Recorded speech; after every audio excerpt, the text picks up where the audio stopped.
ان کے لیے کچھ بھی ناممکن نہیں۔ تم ایسا کرو کہ اس عورت کے ساتھ کلینک جا کر دیکھو۔ اگر تمہیں لگتا ہے کہ یہ صحیح ہے تو ہمارے بچوں کی زندگیاں سنور جائیں گی۔ ہمیں اور کیا چاہیے؟ اور پھر وہ بچہ بھی تو ہمارا نہیں ہوگا، پھر ہمیں کس بات کی پریشانی؟ شوہر کی طرف سے اطمینان کرنے کے بعد میں نے اپنی نند سے مشورہ کیا تو اس نے بھی مجھے یہی کہا کہ غربت کے حالات سے نجات پانے کے لیے یہ بات معمولی سی ہے۔ اگر تم ایسا کر لو گی تو تمہارے لیے ترقی اور خوشحالی کے نند اور شوہر سے مشورہ کرنے کے بعد اگلے دن میں سلطانہ بیگم کے گھر پہنچ گئی۔ اس گھر نما محل میں بچوں کی کلکاریاں سننے کے لیے دونوں میاں بیوی کئی جتن کر رہے تھے۔ انہوں نے مجھے 30 لاکھ روپے رقم دینے کا وعدہ کیا تھا۔ یہ رقم میرے لیے بہت بڑی تھی۔ 30 لاکھ تو کیا، میں نے کبھی 30,000 کی شکل بھی نہیں دیکھی تھی۔ میں نے خوشی خوشی اس عورت سے اس بات کا اقرار کر لیا کہ میں اس کے لیے ایک بچہ پیدا کروں گی، لیکن اس کی شرط یہ ہوگی کہ آدھی رقم وہ مجھے بچہ پیدا کرنے سے پہلے دے گی۔ عورت کہنے لگی، میں تمہیں حاملہ ہونے سے پہلے تقریباً 5 لاکھ روپے دے سکتی ہوں، اس کے بعد تم مزید 5 لاکھ لے لینا، اور جیسے جیسے ایک مہینہ گزرتا جائے گا میں تمہیں پیسے دیتی جاؤں گی۔ سلطانہ بیگم کی بات سن کر میں خوش ہو گئی۔ انہوں نے مجھے 5 لاکھ روپے کی رقم ایڈوانس دے دی جو میں نے اپنے شوہر اور نند کے حوالے کی، تو ان دونوں کٹی رہ گئیں۔ انہوں نے بھی میری طرح زندگی میں اتنی بڑی رقم نہیں دیکھی تھی۔ میرے بچوں کے لیے خوشحالی کا دور آ گیا تھا۔ میں سوچ بھی نہیں سکتی تھی کہ میرا ایک قدم میرے بچوں کی زندگی سنوار دے گا۔ مجھے بہت اطمینان تھا کہ آج رات میرے بچے پیٹ بھر کر کھانا کھائیں گے۔ نہ جانے کتنے عرصے سے انہوں نے پیٹ بھر کر کھانا نہیں کھایا تھا۔ میں نے اپنے بچوں کے لیے اتنی بڑی قربانی تو دے دی تھی، مگر مجھے ڈر بھی لگ رہا تھا۔ اگلے ہی دن سلطانہ بیگم مجھے لے کر دور دراز واقع اس کلینک کی طرف چل پڑی۔ مجھے بہت عجیب محسوس ہو رہا تھا کہ میں کسی اور عورت کا بچہ اپنی کوکھ میں پالوں گی، یہ کیسے ممکن ہے؟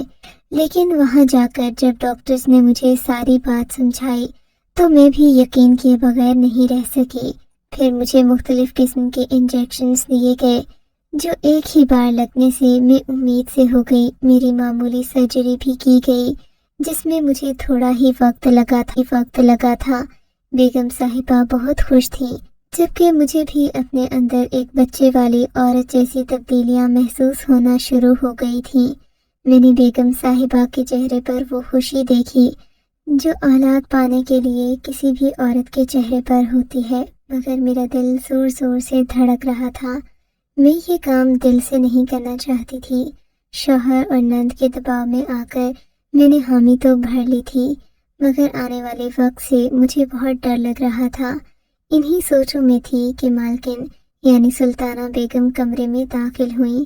ارے یہ تم کیسے کھڑی ہو؟ بیڈ پر آرام سے لیٹ جاؤ، میں تمہارا خیال رکھوں گی۔ اب تمہیں شہزادیوں کی طرح رہنا ہے تاکہ تم ایک خوبصورت بچہ پیدا کرو۔ اب میں تمہارا خیال رکھوں گی اور یقین جانا عمر بھر تمہاری شکر گزار رہوں گی۔ سلطانہ بیگم کے چہرے پر ہمدردی بھی تھی اور ایک عجیب سی کرختگی بھی۔ میں سمجھ نہیں پا رہی تھی کہ یہ عورت مجھ سے چاہتی کیا ہے۔ میرے لگی میں تو جیسے خود کو ہواؤں میں اڑتا محسوس کرتی جب وہ ہر صبح دودھ کا گلاس لیے میرے کمرے میں داخل ہوتی، کبھی مجھے سوپ پلاتی، کبھی پھل کاٹ کر کھلاتی۔ لیکن اب یہ گھر مجھے سونے کے پنجرے کی طرح لگنے لگا تھا۔ مجھے یہاں ہر چیز میسر تھی، کھانے پینے کے لیے ایک سے بڑھ کر ایک کھانا، جبکہ اپنے گھر میں مجھے 2 وقت کی روٹی بھی میسر نہ ہوتی۔ اتنی آسائشوں کے باوجود بھی یہ گھر گھر نہیں بلکہ مجھے قید خانہ لگتا۔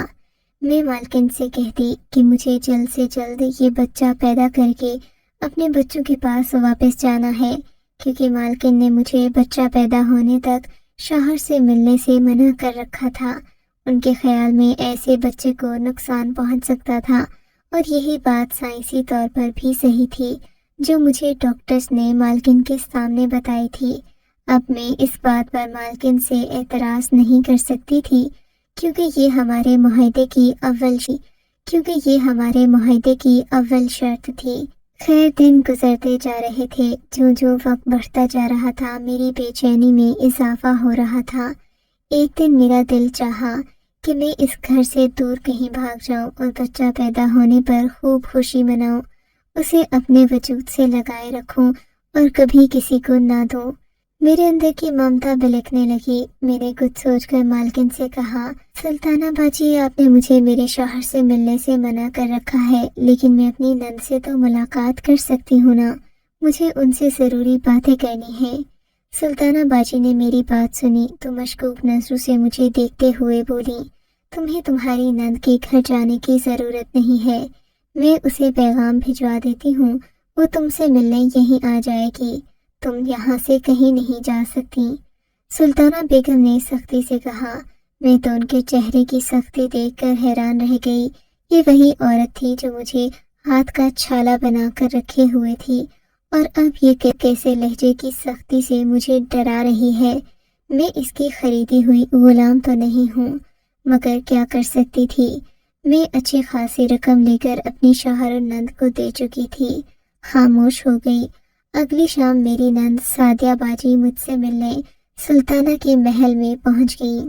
ان کے چہرے پر بھی پریشانی تھی۔ سلطانہ نے نہ جانے انہیں کیا کہا کہ وہ مجھ سے ٹھیک سے بات بھی نہ کر رہی تھیں۔ باجی بتاؤ نا، میرے بچے کیسے ہیں؟ میں نے بے تابی سے پوچھا تو کہنے لگی، تمہارے بچے بالکل ٹھیک ہیں، بس تم اس بچے کی فکر کرو جو دنیا میں آنے والا ہے، اس کے بعد تمہیں باقی رقم بھی مل جائے گی۔ تمہارے بچے اچھا کھا بھی رہے ہیں، ایک ماں کو اپنے بچوں کی خوشی سے بڑھ کر کیا چاہیے؟ سلطانہ بیگم سے بدتمیزی نہ کرنا، وہ جو کہیں تم ویسا ہی کرنا۔ دراصل تمہیں ان معاملات کا نہیں پتہ، سلطانہ باجی جو کہیں تم ویسا ہی کرنا۔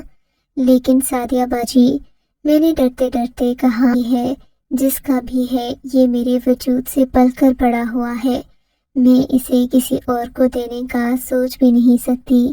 سعدیہ باجی، خدا کے لیے مجھے اس سونے کے پنجرے سے نکال دو، مجھے یہاں سے دور لے جاؤ، میں اپنے بچے کو ہمیشہ اپنے ساتھ رکھنا چاہتی ہوں۔ یہ کہتے ہوئے میری آنکھوں میں آنسو آ گئے۔ تو پاگل تو نہیں ہو گئی؟ یہ کیسی باتیں کر رہی ہے؟ سعدیہ باجی مجھے سمجھانے لگی۔ مالکن تیرا گلا دبا کر تجھے ہمیشہ کے لیے اس دنیا سے رخصت کر دے گی، دوبارہ ایسی بات منہ سے مت نکالنا۔ انہوں نے تمہیں اتنی بڑی رقم یوں ہی نہیں دی، اگر ایسا کیا تو تمہارے باقی بچوں کی زندگی بھی تباہ و برباد ہو جائے گی۔ یہاں چپ چاپ پڑی رہو، 9 مہینے بعد بچہ پیدا ہوگا تو گھر آ جانا، کسی کو خبر بھی نہیں ہوگی، تم اسے ایک حادثہ سمجھ کر بھول جانا، اور یہ بچہ تمہارا نہیں ہے، تم یہ بات کیوں بھول جاتی ہو؟ سعدیہ باجی مجھے ڈانٹنے لگی۔ میں جانتی تھی کہ یہ بچہ میرا نہیں ہے، لیکن میرے وجود کے اندر پلتے وجود سے مجھے کیسے انسیت نہ ہوتی۔ میں نے سعدیہ باجی سے یہ بات تو نہیں کی، لیکن میری نند کے جانے کے بعد مجھے یہ احساس شدت سے ستانے لگا کہ میں نے بہت گھاٹے کا سودا کر لیا ہے۔ بھلا ایک ماں اپنا بچہ کیسے کسی دوسرے کی گود میں ڈال سکتی ہے؟ یہ خیال رہ رہ کر مجھے ستا رہا تھا۔ میں نے سوچ لیا تھا کہ میں سعدیہ باجی سے یہ بات کروں گی اور انہیں باقی رقم رفتہ رفتہ لوٹا دوں گی، وہ میرا بچہ میرے پاس ہی رہنے دیں۔ رات کے تقریباً 2 بجے کا وقت تھا جب میں اپنے بستر سے اٹھی۔ میرا دل بہت گھبرا رہا تھا، ایسا محسوس ہو رہا تھا جیسے میں تپتے صحرا میں بھاگ رہی ہوں اور میرے آگے کوئی نخلستان نہیں، بس صحرا کی آگ اور گرمی ہے۔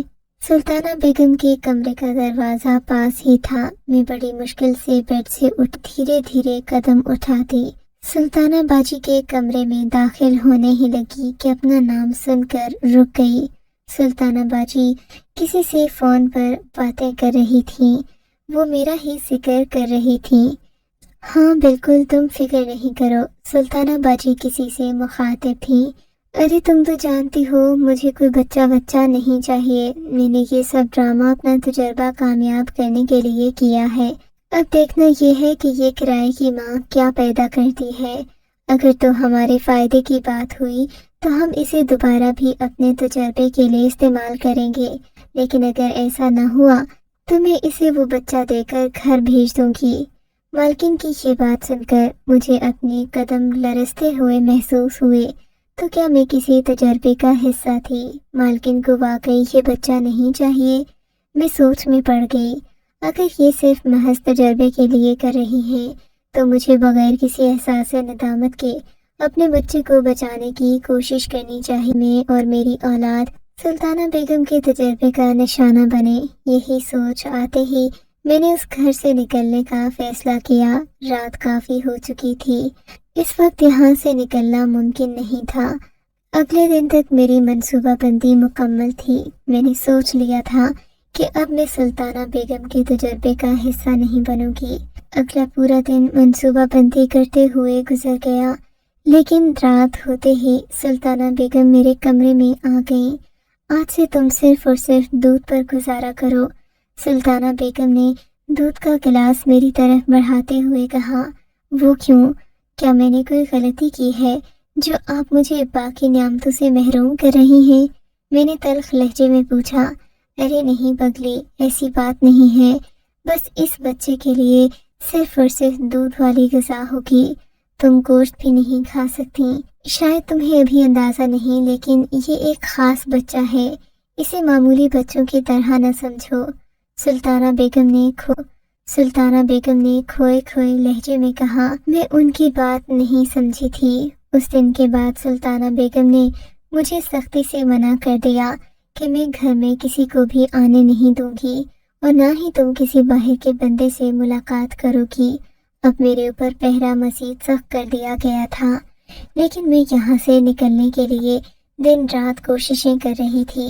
سلطانہ بیگم کو مجھ پر اعتبار نہیں تھا، وہ میرے لیے پہرے سخت سے سخت کرتی جا رہی تھی۔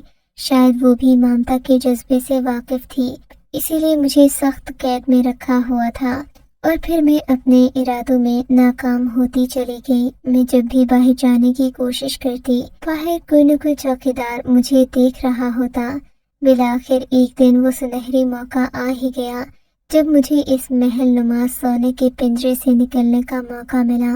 چوکیدار کی غفلت اور کوتاہی نے مجھے یہاں سے بھاگنے کا موقع فراہم کیا۔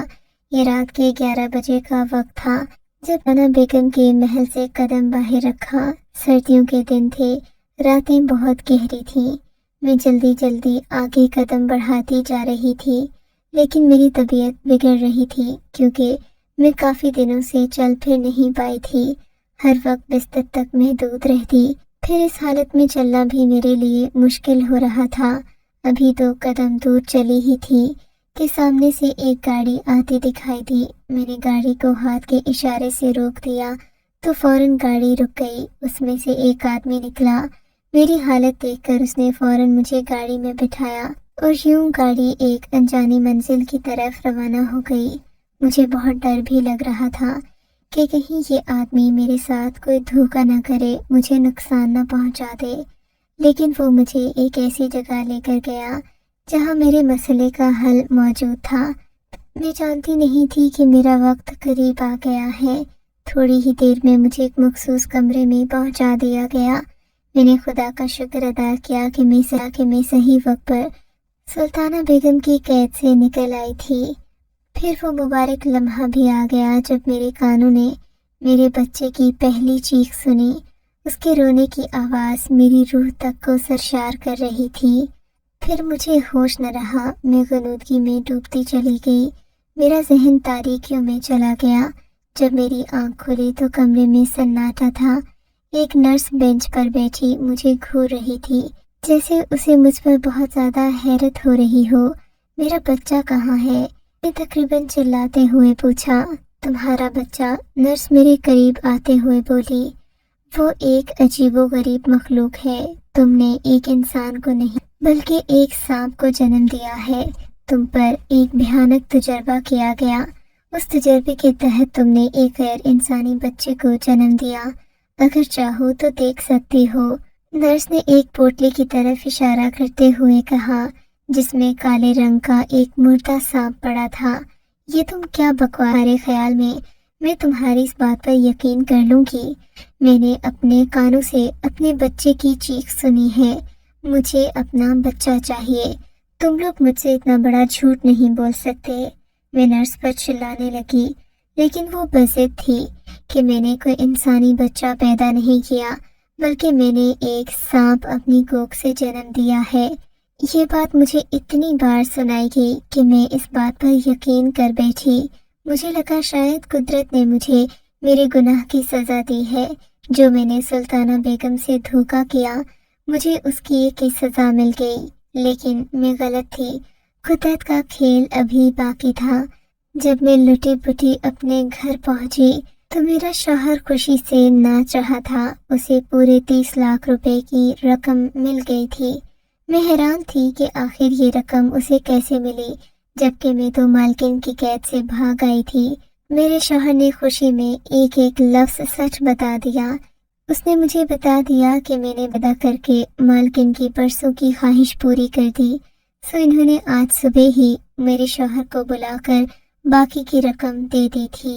میں پھٹی پھٹی آنکھوں سے اپنے شوہر کو دیکھنے لگی اور اس عورت کا چہرہ میری نظر کے سامنے آ گیا جس نے پورے 3 مہینے میرے ذہن میں یہ بات ڈالنے کی کوشش کی کہ میں کسی انسانی بچے کو نہیں بلکہ ایک سانپ کو جنم دینے والی ہوں۔ مجھے اپنی بے بسی پر رونا آ رہا تھا کہ میں نے صرف 30 لاکھ روپے کی عوض اپنے وجود کے ٹکڑے کو بیچنے کا فیصلہ کیسے کر لیا، جو میرے لیے دنیا کے ہر خزانے سے بڑھ کر تھا۔ میرے شوہر نے ان پیسوں سے کاروبار کرنا شروع کیا۔ کاروبار میں قدرتی طور پر برکت ہو گئی اور یوں ہمارا گھرانہ ایک غریب گھر سے خوشحال گھرانوں میں شمار ہونے لگا۔